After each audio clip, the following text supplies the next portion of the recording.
Olá, boa noite. Meu nome é Camila, sou do Ministério Esperança de Israel e hoje nós estamos aqui para continuar mais uma leitura e reflexão do livro de Provérbios, né? O vídeo de hoje ele tem o nome Ainda há Tempo e nós vamos fazer as leituras e considerações sobre capítulo 19, versos 16 a 20. Então eu convido você a abrir a sua Bíblia, né? Se você tiver com ela aí pertinho de você, mas se você não tiver, não tem problema. Eu vou fazer a leitura, as considerações, as reflexões pausadamente, como de costume. Então, livro de Provérbios, capítulo 19, versos 16 diz assim: O que guardar o mandamento guardará a sua alma, mas o que desprezar os seus caminhos morrerá. Assim também a palavra do Senhor lá em Lucas, no capítulo 10, verso 28, diz: E disse-lhe, respondestes bem, faze isso e viverás. E Lucas, capítulo 11, verso 28, diz também: Mas ele disse, antes, bem-aventurados os que ouvem a palavra de Deus e aguardam. É um verso que a gente tem utilizado bastante ao redor aí das leituras do livro de Provérbios, de seus capítulos, né? A obediência aos mandamentos do Senhor Deus preserva não só a nossa vida natural, a nossa vida biológica, mas também a nossa vida espiritual. Provérbios ali no seu capítulo 13, verso 13, diz que o que despreza a palavra perecerá, mas o que teme o mandamento será galardoado. Provérbios capítulo 16, verso 17, diz que os retos fazem o seu caminho desviar-se do mal, e o que guarda o seu caminho preserva a sua alma. E Eclesiastes capítulo 8, verso 5 diz também que quem guardar o mandamento não experimentará nenhum mal, e o coração do sábio vai discernir o tempo e o juízo. Aquele que despreza os caminhos do Senhor vai morrer, né? É o que a palavra diz. Por quê? Porque a severidade da doutrina da palavra de Deus, a severidade da verdade, é do tamanho da importância, né, da vida que o Senhor tem para nós, da vida que o Senhor tem em si mesmo para nos oferecer. Então, o não guardar os mandamentos do Senhor, o não reconhecer os mandamentos do Senhor, o não obedecer os mandamentos do Senhor e ainda o rejeitar, né, os mandamentos do Senhor resulta não só em prejuízo, sem sombra de dúvida alguma, né, ou não só em consequência dessa insensatez que é rejeitar e desobedecer aos mandamentos do Senhor, mas também a retribuição divina, porque aquele que segue o caminho do Senhor bem o segue, mas aquele que segue outro caminho não segue o caminho do Senhor. Ali no livro de Provérbios, no capítulo 15, verso 10, fala ainda que correção severa há para o que deixa a vereda, o caminho do Senhor, e o que odeia repreensão vai morrer. E no livro de Provérbios, capítulo 10, verso 21, fala ainda que os lábios do justo apacentam a muitos, mas os tolos morrem por falta de entendimento. E no verso 7, o Senhor ele diz assim: Ao Senhor empresta o que se compadece do pobre, e lhe pagará o seu benefício. Provérbios, em seu capítulo 28, verso 27, oferece para a gente um complemento e uma referência, né? Que diz que o que dá ao pobre não terá necessidade, mas o que esconde os seus olhos terá muitas maldições. O livro de Eclesiastes, no capítulo 11, verso 1, diz que lança o teu pão sobre as águas, porque depois de muitos dias o acharás. Mateus, capítulo 10, verso 42, fala ainda: E qualquer que tiver dado, só que seja um copo de água fria, a um destes pequenos, em nome de discípulo, em verdade vos digo que de modo algum perderá o seu galardão. Mateus 25, 40 fala ainda: E respondendo o rei, lhes dirá: Em verdade vos digo que quando fizestes a um destes meus pequeninos irmãos, a mim fizestes. E 2 Coríntios, capítulo 9, versos 6 a 8, diz ainda: E digo isto, que o que semeia pouco, pouco também ceifará, e o que semeia em abundância, e abundância ceifará. Cada um contribua segundo propôs no seu coração, não com tristeza ou por necessidade, porque Deus ama o que dá com alegria, e Deus é poderoso para fazer abundar em vós toda a graça, a fim de que, tendo sempre em tudo toda suficiência, abundeis em toda boa obra.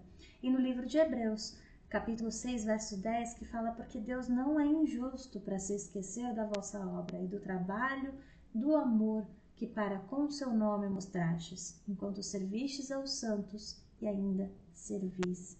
é para a gente refletir, né? Depois de todos esses versos, a palavra do Senhor, ela praticamente explica a si mesma, mas a nossa reflexão é: quem faz misericórdia ao pobre empresta ao Senhor. É uma das coisas que nós vimos, porque esse princípio de compartilhar, né? Esse princípio de caridade, ele demonstra um coração humilde, um coração servo, um coração quebrantado, um coração fraterno, né?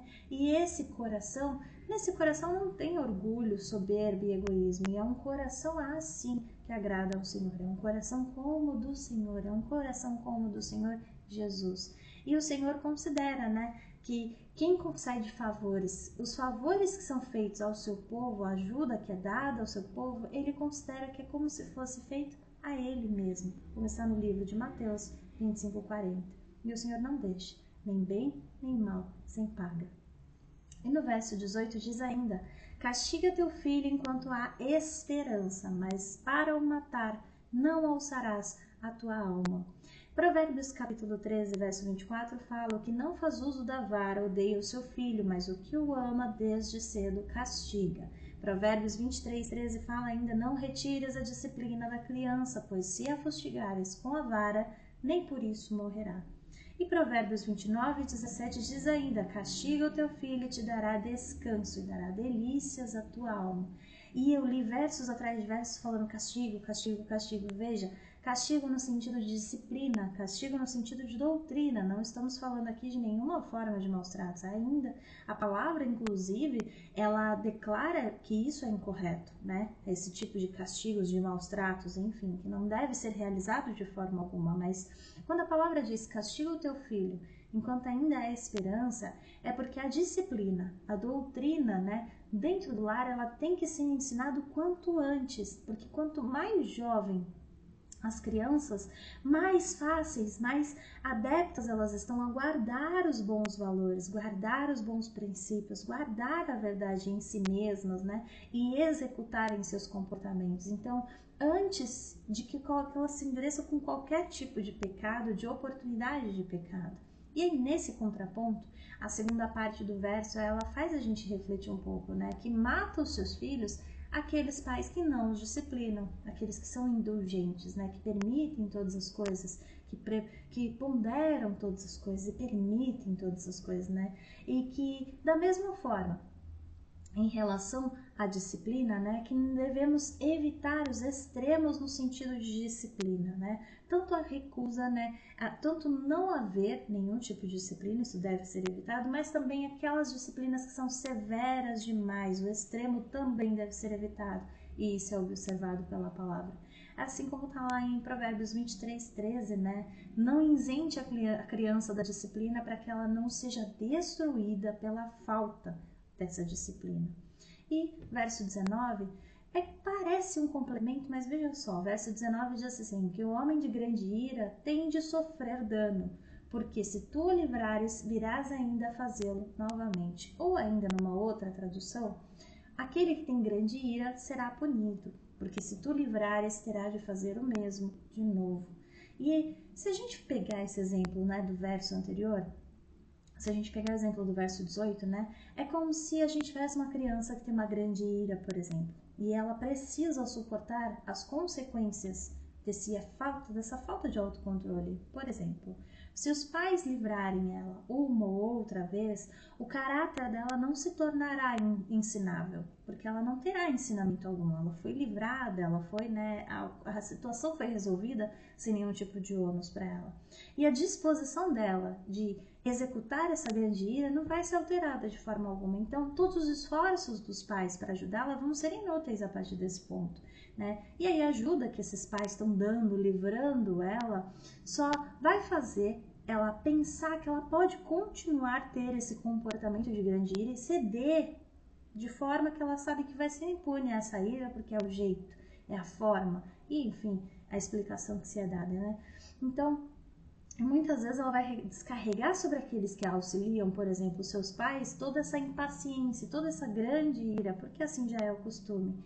Eu falo sobre ira porque o verso fala sobre ira, né? E existe até um ditado: a raiva, diz um ditado, é como uma ruína que se quebra sobre o que cai. Então veja, é mais sobre a percepção da importância da correção no bom termo, da repreensão, da instrução no momento e da autorresponsabilização. Olha a Bíblia falando de uma coisa tão atual, né? Então, que a sociedade hoje em dia fala tanto, né? Da necessidade da autorresponsabilização, para que assim as consequências sejam entendidas e o ensinamento seja definitivamente aprendido. É a palavra de Deus ensinando a gente que a gente tem que aprender com as nossas falhas e transgressões para que a gente possa prosseguir.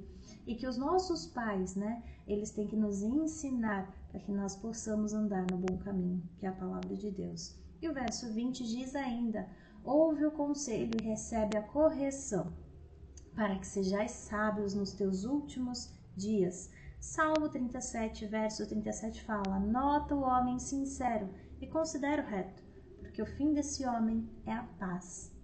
A sabedoria, né? A sabedoria, ela não é obtida senão por busca paciente, por perseverança e muitas vezes experiência, né? A busca paciente no Senhor pela sabedoria, perseverança, né?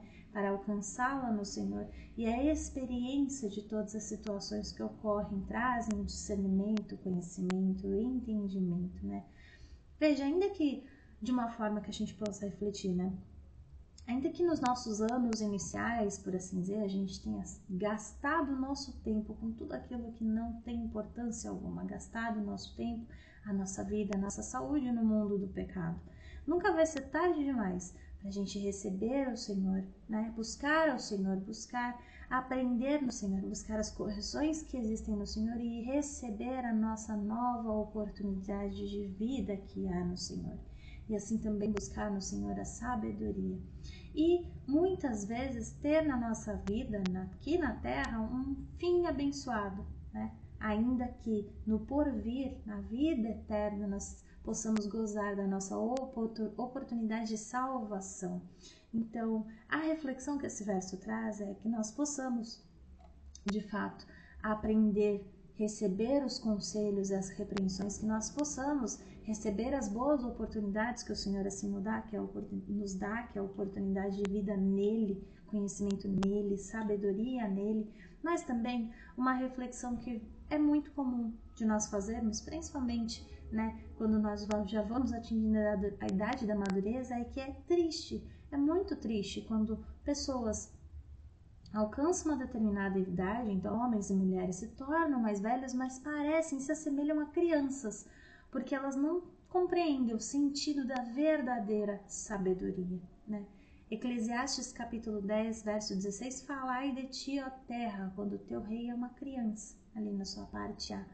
Então, é importante que nós tenhamos a sabedoria de Deus, aproveitemos as oportunidades que assim o Senhor nos dá e possamos fazer a diferença com uma escolha, escolhendo a Ele e deixando todo o resto, todo o pecado, todo o sofrimento e a dor para trás e seguindo diante de uma nova vida com Ele. Esses são os versos e as reflexões desta noite. Eu espero que tenha sido bênção para você. E se o Senhor assim permitir, na próxima quinta-feira estarei eu aqui novamente, aqui no YouTube, com Quinta com a Palavra, fazendo mais algumas leituras e reflexões do livro de Provérbios. Mais uma vez eu agradeço a sua companhia até aqui e que Deus te abençoe.